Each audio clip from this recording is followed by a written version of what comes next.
咧，我喺屋企睇啦，咁我冇出街睇，咁啊睇啦，咁啊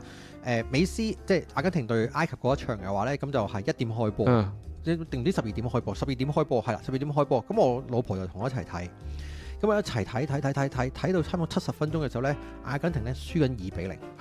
咁我老婆就覺得哇都輸緊2-0啦，咁啊決定瞓覺啦 ，OK， 咁啊瞓覺啦，咁啊一瞓覺，佢一瞓覺，阿根廷即刻入翻3粒。10分鐘俾咗佢3粒，跟住我就第二朝同佢講：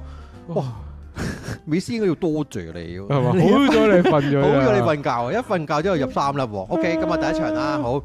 跟住就第二場對瑞士啦。咁啊，第二場對瑞士就應該係朝頭早5點嗰場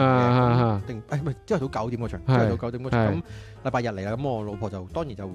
冇起身啦，起身啦咁樣，咁我就自己睇啦。好啦，咁啊睇啦，咁啊一早佢瞓緊覺嘅時候，因為美斯已經贏緊1-0啦，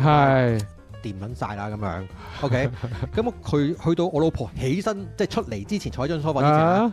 咁咧瑞士咧仲要因為插水，有個球員俾人哋紅牌趕埋出場。哇！咁你1-0要踢多個金鋪，搞撚掂啦，係咪？跟住點知我老婆一出嚟之後，即刻追和1-1。